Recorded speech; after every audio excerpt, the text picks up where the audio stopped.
Okay, we are doing section 3.3, which is the properties of logarithms.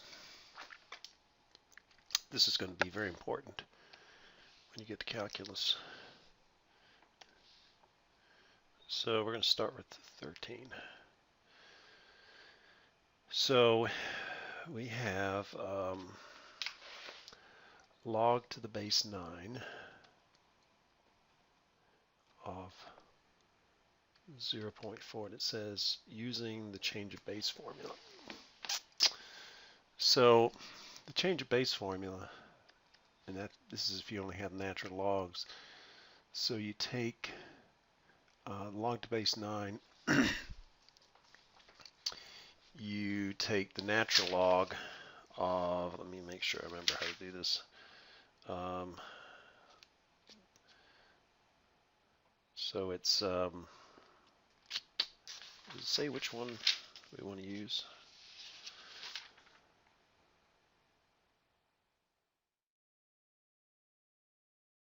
So, yeah, because there's 3 change of base formulas. So you could do the natural log of 0.4 divided by the natural log of 9. That would be one way of doing it. You could do it to the base b. That doesn't really make any sense. So the only one that really makes sense is this one.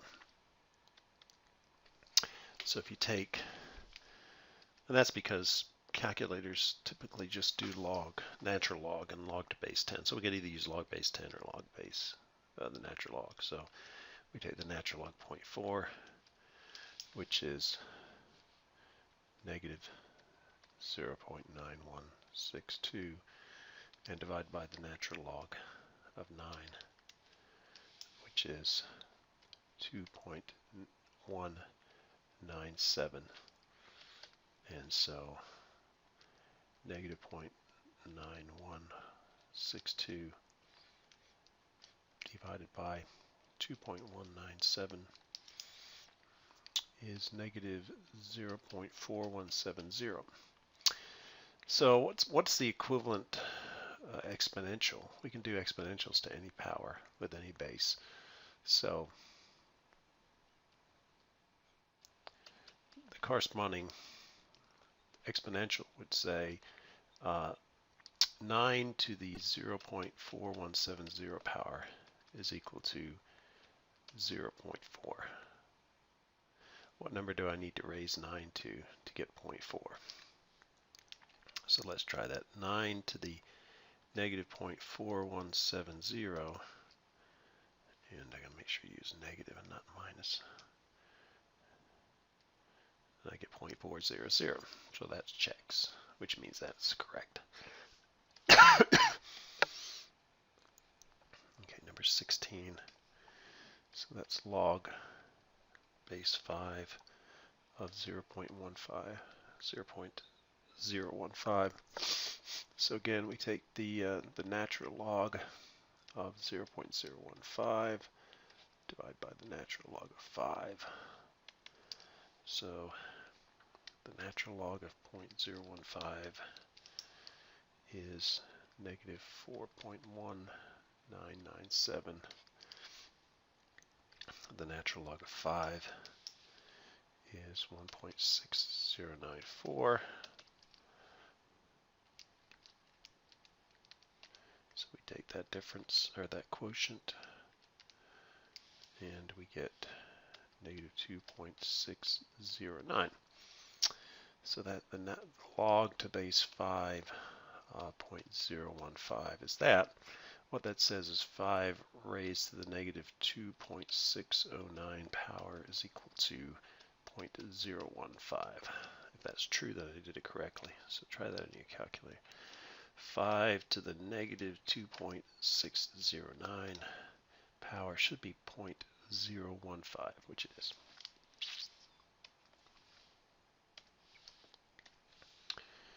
Okay, so this is a new group. Got quite a few in this group.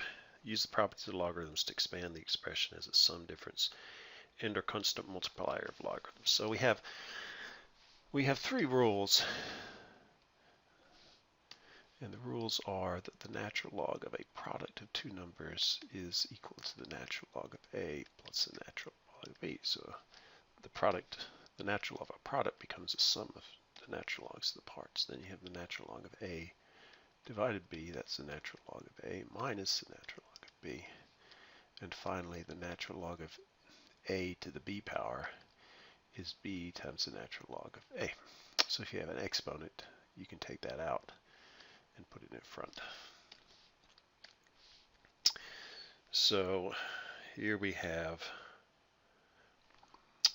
log to the base 4 of 5x. So it's a product of 2, 5 and times x. So that's log to the base 4 of 5 plus log to the base 4 of x. Next one we have is 20. So here we have a quotient, log to the base 10 of y divided by 2. So we use this quotient one. That's going to be log to the base 10 of y minus log to the base 10 of 2. 22 is log to the base 6 of 1 over z cubed. So this is one you have to do two steps. First thing you do is use the quotient rule. So you'd have log to the base 6 of 1 minus log to the base 6 of z cubed. Now the log base 6 of z cubed, you can use this rule. Now the log to the base 6 of 1 is 0. Log of 1 to any base is 0. So what you're left up with is you have a negative sign. You can bring the 3 outside, so you have negative 3 times log to the base 6 of z.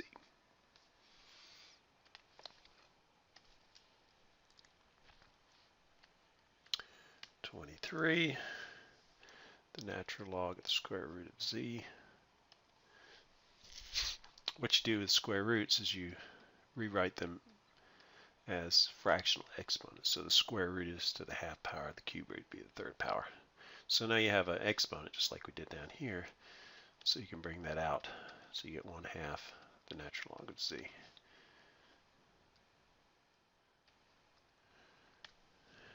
(26) log to the base 10 of 4 x squared y. So in this case we have a product of 3 terms. So you can apply this to as many terms as you have in the product. So it becomes log to the base 10 of 4 plus log to the base 10 of x squared plus log to the base 10 of y. And then you see if you can go any further. Well, yeah, I can take the exponent here and move it outside the logarithm. Now, the exponent has to apply to every term that's in here. So if you had a log of 2x squared, you couldn't bring it out. If you could do the square root of 2 times x quantity squared, then you could bring it out. Well, you could bring the squared out at that point. So this becomes 2 log to the base 10 of x plus log base 10 of 4. I'm just going to explain what I was just talking about. If you had like log base 10 of, say, 4x squared, what you could do is rewrite that as log to the base 10 of 2, quantity 2x, the whole thing squared. Because the squared applies to everything, then you can bring out the 2 at that point. But you can't bring out the 2 here because you have to do it to everything.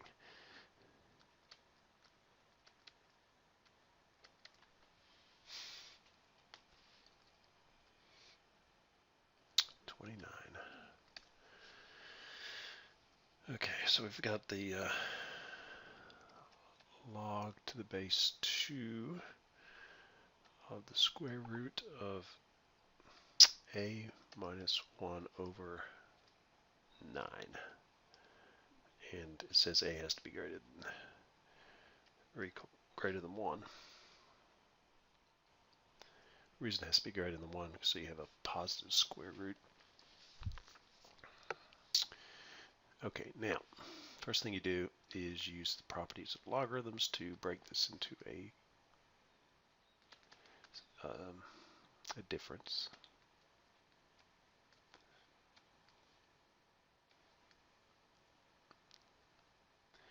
Then you can rewrite the square root as a fractional exponent.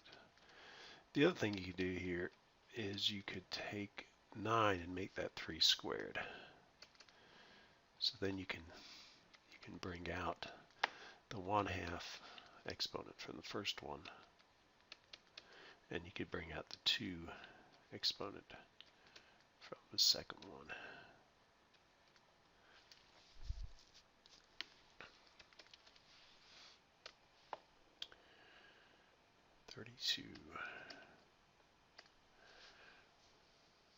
So you have the natural log of the square root of x squared over x cubed. So the first thing we could do is we could write, again, the square root as a fractional exponent. And because this exponent applies to the entire parentheses, then you can do it. So you'd bring 1/2 out, you'd have 1/2 times the natural log of now x squared over y cubed. Then we can take this part and break it up into a difference. So you'd have the natural log of x squared minus the natural log of y cubed. And finally, you could bring out the exponents, 2 natural log of x minus 3 natural log of y.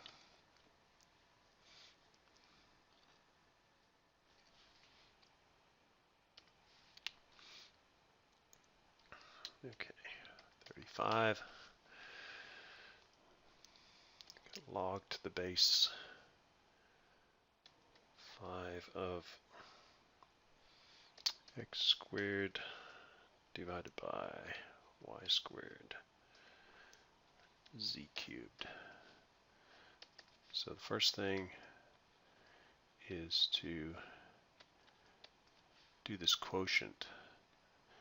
And anything that's in the denominator, you subtract. Anything that's in the numerator has a positive sign.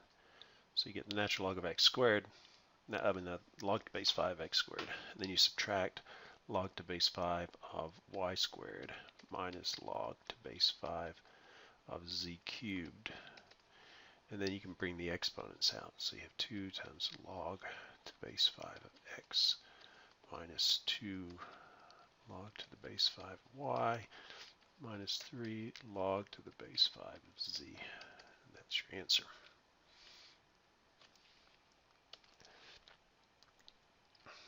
(36) log to the base 10 of x y to the 4th over z to the 5th. Again, separate the different parts of the product from the quotient. So you got log to the base 10 of x plus, because this is in the numerator, log to the base 10 of y to the 4th minus, because that's in the denominator, log to the base 10 of z to the 5th. And then we can, the first one we can't do anything with because there's no exponent, so just leave that as it is. You can bring the 4 outside here, and you can bring the 5 outside there, and that's your simplified version.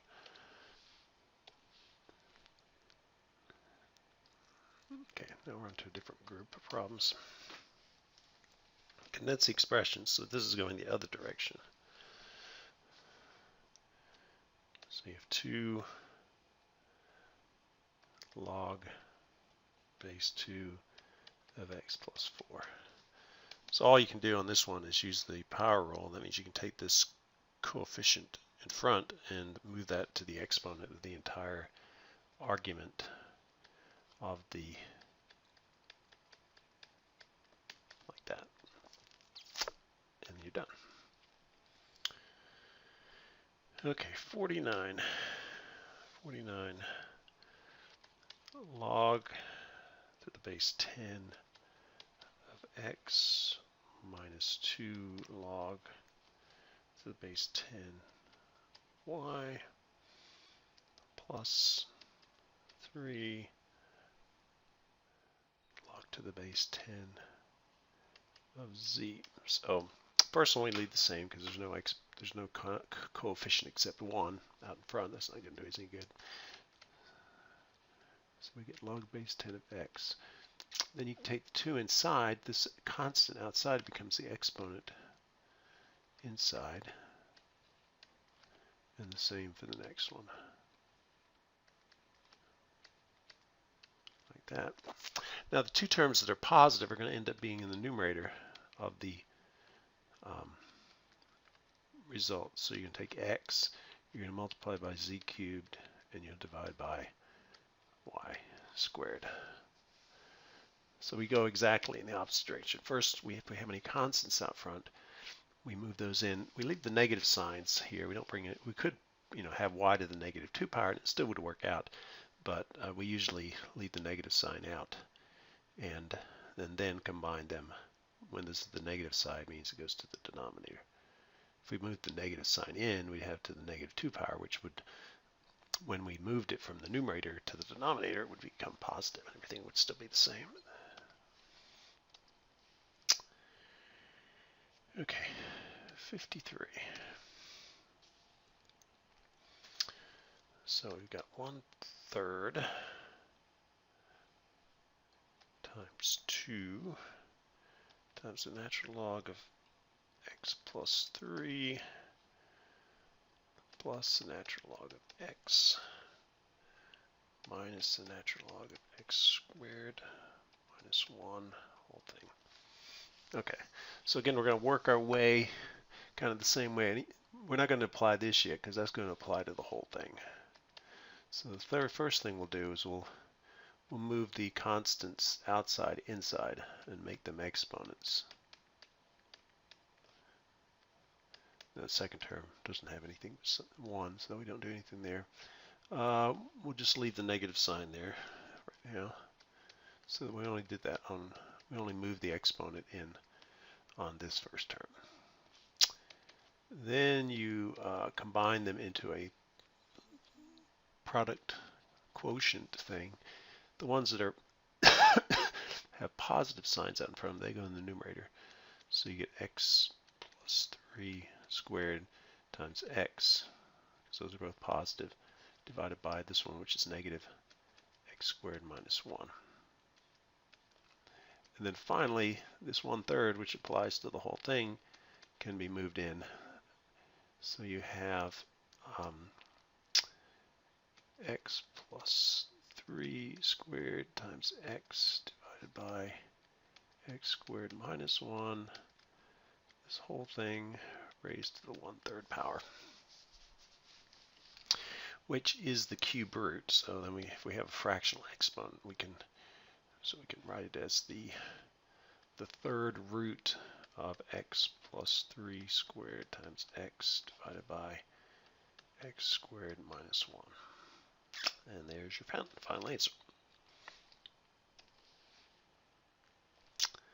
Okay, 57. Okay, moving on to the next one. Compare the logarithmic quantities. If 2 are equal, explain why. Okay, so you've got log to the base 2 of 32 divided by log to the base 2 of 4. We've got log to the base 2 of 32 divided by 4. Those are definitely not the same.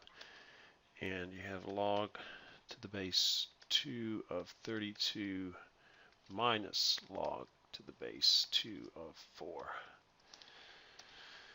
So this one, no, that's not true. So this one and this one are equal to each other. because you can use the quotient rule.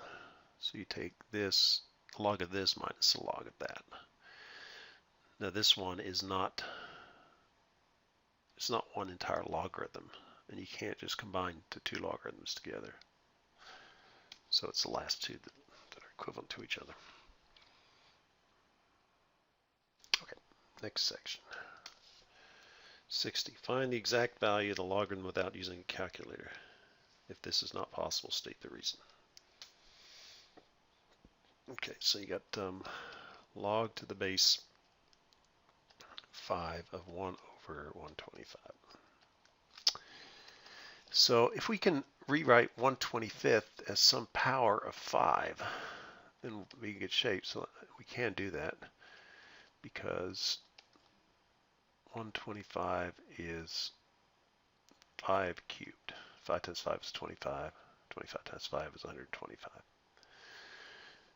So there's a couple of ways you could do this. You could break it up into log to the base 5 of 1 minus the log to the base 5 of 5 cubed. Log to base 5 of 1 is 0. Then you can bring the 3 out. So you'd have 3 times log to the base 5 of 5 without the exponent. But log to the base 5 of 5 is 1. So you get -3.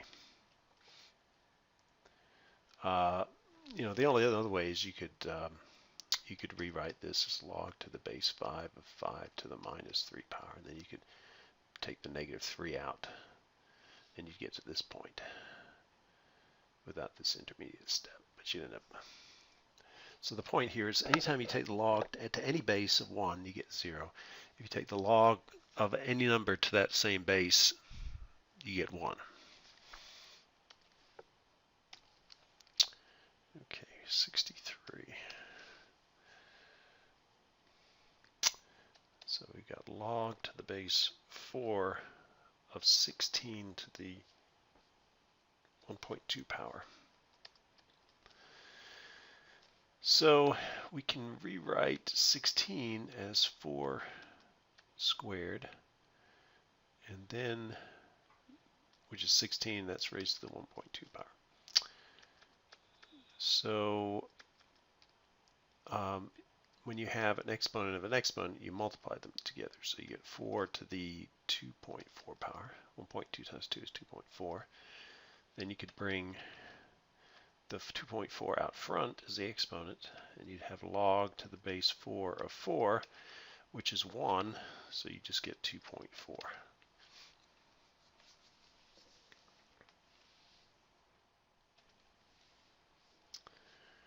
$65.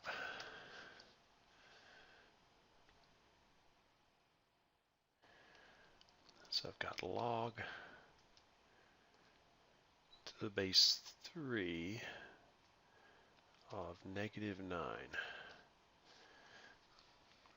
And you might be tempted, what might you be tempted to do? I'm not sure what you might be tempted to do, but this does not exist. If you remember the logarithm functions, they go like this. They start here at an asymptote just greater than 0, and then they go through 1, 0, and then they loop around like that. So there's nothing over here. So this is not in the domain of the, the domain is greater than 0.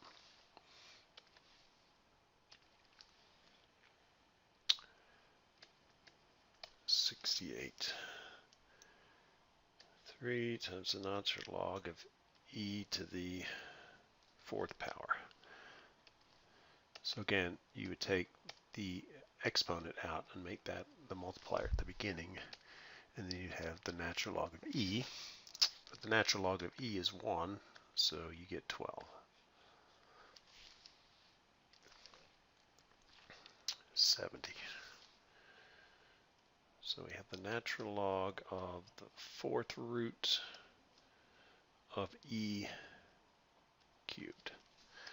So one way to do this would just be to rewrite this as e to the 3/4 power you know, this is 1/4 power. 1/4 times 3 is 3/4.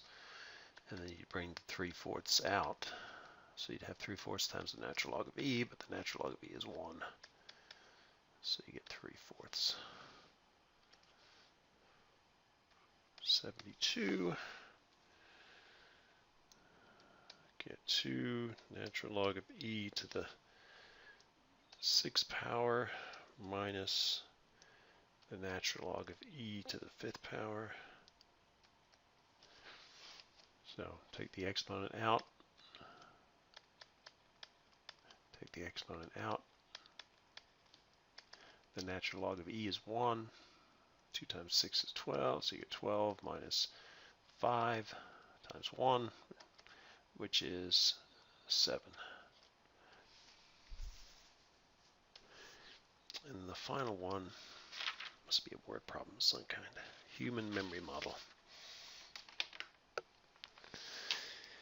Okay, so human memory model. This is on page 224. Students participating in a psychology experiment attended several lectures and were given an exam.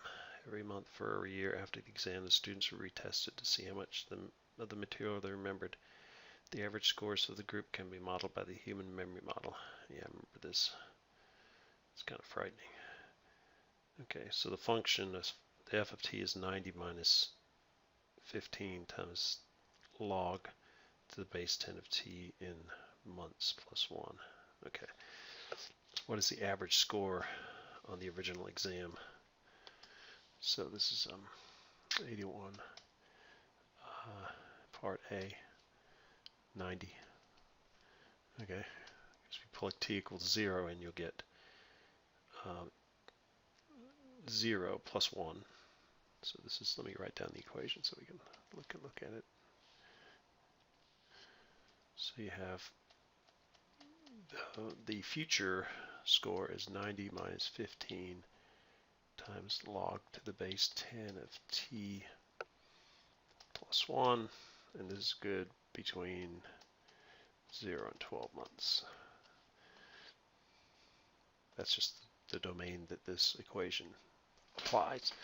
So if you do 2 equals 0, you'll get the natural log to the base 10 of 0 plus 1, or the log to the base 10 of 1.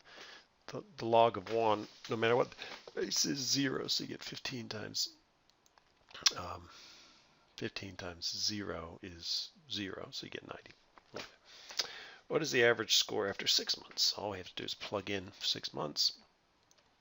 So you get 90 minus 15 log to the base 10 of 6 plus 1. So we take the log to the base 10 of 7, which is on our calculator. So let's do it. So 90 minus 15, 90 minus 15 times log to the base 10 of 6 plus 1, and I get 77. So the average score after 6 months is 77, which is a C. And then it says, what is the average score after 12 months? So you take 90 minus 15 log to the base 10 of 12 plus 1.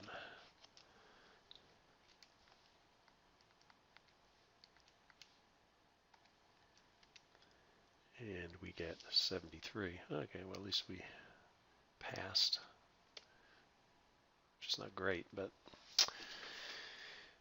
okay.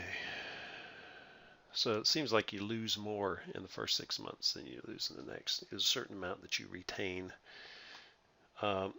When will the average score decrease to 75? So you have 75 is equal to 90 minus 15 log to the base 10 of t plus 1. So we're solving for t. So if you subtract 90 from both sides, you'll get negative 15 is equal to negative 15 times log to the base 10 of t plus 1. If you divide by negative 15, you get 1 is equal to log to the base 10 of t plus 1.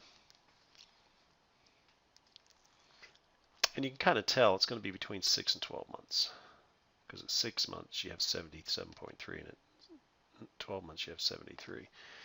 Well, for the result to be 1, the argument t plus 1 has to equal 10 because the log to the base 10 of 10 is 1. So this has to be 10. So you get t is equal to 9 months, which is what we expected, somewhere between 6 and 12 months. Okay, use the properties of logarithms to write the function in another form.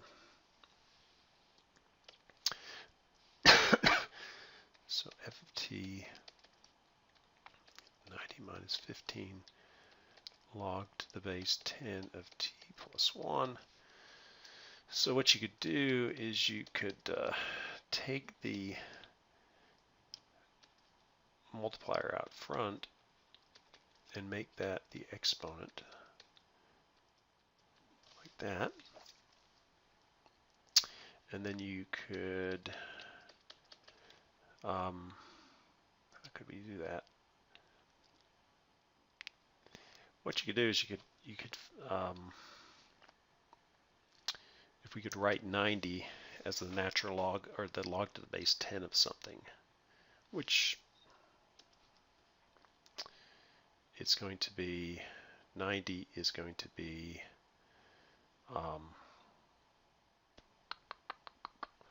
let's think about that. We are in base 10, so that helps.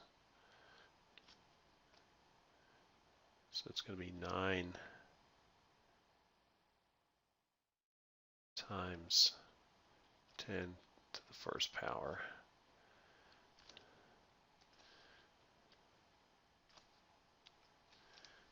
Now let's just take log to the base 10 of 90 and see what we get. Log of 90 is 1.94. That's not what I want to do. What I'm trying to do here is 90 is equal to log to the base 10 of something, some x value. So what I could do is I could take 10 to the 90th power, and I could take 10 to the log base 10 of x. That's a huge number.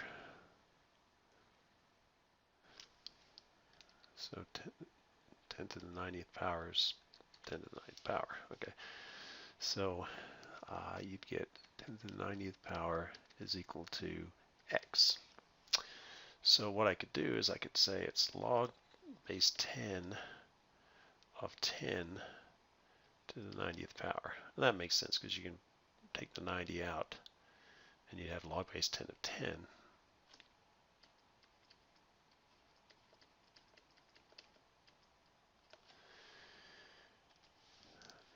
I don't know why they do it in this form. Okay, then you could use the properties of logarithms to collapse this. So you'd have log base 10 of 10 to the 90th divided by t plus 1 to the 15th power. So that would be f of t. So let's just try t equals 9 months.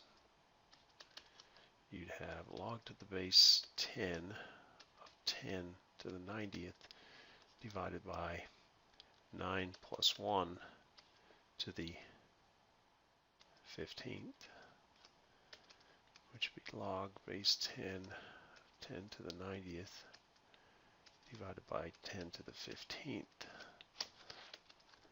And you'd have log base 10 of 10, just using the properties of exponentials. You'd subtract 15 from 90, you get 10 to the 75th power.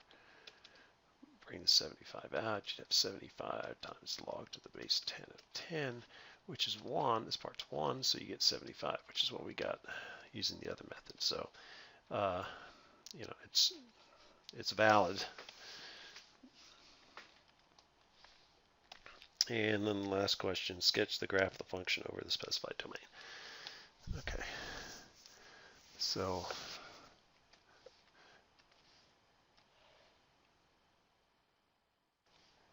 what we have is, we start at t equals 0, we go to t equals 12.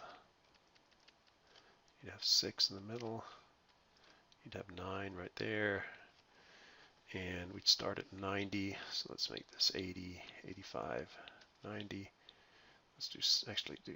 We'll start at 75 here. 75, 80, 85, 90. T equals 0, it's 90. At t equals 6, it was 70, 77.3. Is that right? 77.3. Which is going to be about here. At 9 months, it was 75. At 12 months, it was 73.3. So it's going to look something like this. And that's it.